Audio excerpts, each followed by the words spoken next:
So welcome back to We Are Unique. Thank you for joining me on today's show. It's been a great show so far. I've still got Alex in the studio with me today, and we're talking about Alana and what an amazing young girl she is. You know, I'm like I said before, I meet so many people, and she just really does stand out, you know, because she's got a lot of challenges. Not only that, she's got autism, which is quite challenging enough in itself.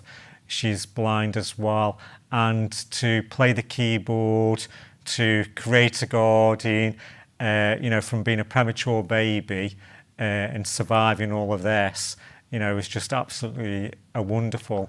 You must be you must be really proud of her. Well, I am proud, Kevin. You know, she's a little star to me, and I see it as my role as a big brother, just to, you know, help her to succeed in life. And I am really proud, you know, and the stuff she does leaves me gobsmacked in a very good way, you know, and yeah, very proud. Now let's just switch to the other side of autism, because obviously autism itself can be challenging, and people learn about autism every single day. What about meltdowns? Does she ever have any meltdowns? And if so, what happens? She doesn't throw the keyboard across the room or anything like that. So in terms of that, Alana does suffer from the behaviour issues of autism. Now, us as a family, we believe Alana's sort of mental age is about 7 years old through the autism. And there is issues where Alana can't understand. So if nowadays there's a lot of songs that contain swearing, for example.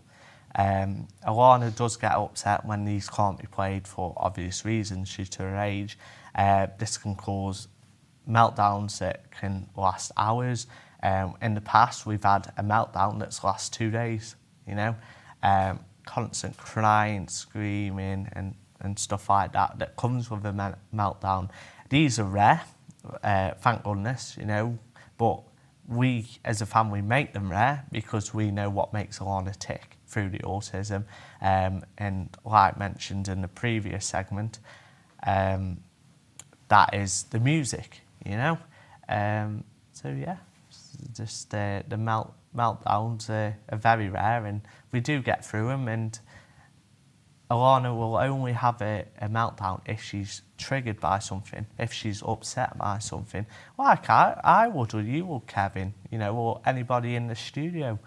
If something's upset you, you've got to express your feelings, and Alana does do that sometimes through the meltdowns. But like I said, they're very rare.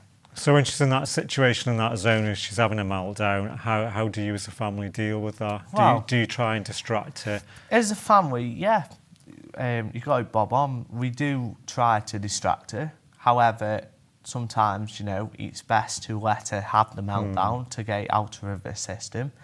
You know, but by allowing her to do that, she can then get that feeling of anger or upset out the way, and then she will sit down with me, my mum, my dad, or my other sister, and say, "Look, something's upset me." You know, and she doesn't know how to express it until she's had the mini sort of meltdown. So you mentioned you've got another sister. I have got another sister. So how old is she? My other sister is 17 currently. Right. So what's the bond between Alana and her other sister? It's a very loving bond, you know. My other sister is as helpful as me, helping Alana get through her day-to-day life. Alana adores her as much as she adores everybody in the family, you know. So yeah, the bond is really good, Kevin. Well, that's good to hear. So do you think, with Alana's challenges and her disabilities and her autism and with her being blind as well, do you think there's enough support out there for your sister currently? Personally, Kevin. And if not, what support would you like to see? I believe that there is support out there, you know, through yourself, who's an autism campaigner, but there's not enough knowledge out there. There's kids I know don't know what autism is. Staff who I've worked with in the past don't know what autism entails. There needs to be more training and more help out there for not necessarily ourselves as a family, but families who need it, you know, families who are struggling to cope with behaviours and stuff like that, you know. And yeah, I do believe there needs to be more knowledge mainly, and more of a sort of realisation that people with autism have general feelings too. They just don't know how to express it. And that's why I feel it's my role, and as part of the human race, to help those people to get their feelings across and be heard. You know, just because they've got a disability doesn't mean they don't have the rights. And that's why it's so important we're here today to air the positive views of autism through Alana. But also we've got to look at the important sides as well and see what can be improved to help integrate people with autism a lot more into society. Now, I've heard in the past through people you spoke to that autism and the realisation of it has improved over these last 20 years. Certainly has, with the invention of the internet and social media and stuff like that. And there's charities springing up all the time. But I do think there should be more training, more learning about what autism is and how to work with somebody with autism. With Alana, what I've learnt through autism is get into the person's world, understand what their likes and dislikes are. To be able to do that, you are taking a lot of the anxiety that person has away. Yes, okay, if a child is learning, for example, and they might need to do a certain kind of task in maths, if you link that to something they're interested in, then that child is going to proceed and do better than doing it with something they're not interested in, if you get what I mean. So autism really is the key points for me. Needs to be more education about it, but also understanding that person and their rights as a person with autism. Wonderful. And any other disability, Kevin. Yeah, and she's got a brilliant brother behind her, you know, facing these issues for her in the future. So now at the moment she's 15, she's at school. So obviously that transition coming up soon from school going into college. So has she got any aspirations where she wants to go college-wise or university? Or to be honest, Kevin, we haven't really reached that point yet. Like I said, Alana's current mental age is about 7 years old. But from our understanding as a family, and as mentioned early on in the show, that Alana wants to be a musician. So it could be a music college or even university, with someone supporting her through her qualification that's tailored to her sort of needs. So yeah, that's the future, and we want to get Alana more well known and the positive side of Alana as well, you know. So we want to prove as a family and as a community that just because a child's got autism doesn't mean they can't reach their goal. And do you think that once she's left school, because obviously say that she's 15 now and she's got a mental age of 7, do you worry as a family that she may never live independently or semi-independently? As a family, have you discussed that? Or? Well, there is that worry, Kevin. You know, my parents had us as children late. My mum was 30 and my dad was 36, and they're currently now, my mum is 51 and my dad is 56, turns 57 this year. And there is that worry, Kevin, that when she gets older, she won't be independent, because we know Alana the best as a family. So that's why we're trying to find other avenues and using the positivity to create avenues even more so we can find a solution. Because she isn't independent, she always needs help with, you know, the cleaning and stuff like that. But us as family, we do it for love. So in an ideal world, let's go from 10 years from now, 10 years into the future. What would you like to see as a brother for Alana? Well, I'd like to see Alana be recognised even more so for her talents, you know, where maybe producing her own music, but also for her own health, that she's happy, she's healthy, and also she's getting the support she needs from local authorities. And my parents are getting the support they need from local authorities to look after Alana. Alana is always going to be a child and a young person as she grows up who lives at home. Now, that's where the education point that I explained earlier needs to come in. Authorities need to be trained on autism. And not just authorities, people in general. And that's, in 10 years' time, I hope to see that. So let's go back to schooling. What sort of things does she... So if we put... Obviously, because we've seen her talents, what she does, what other things, what other hobbies and interests does she have at school? Alana likes to cook. Alana does, when she's at school, general high school sort of things, there's cookery. Alana likes to cook and make stuff for me, my mum and my dad. Great, so Yeah. tell us what she's cooked she and made. makes pizzas, she makes cakes, she's done sausage rolls. The little things that can be done quick, but because it's made by Alana, it's fantastic. So I'm assuming because I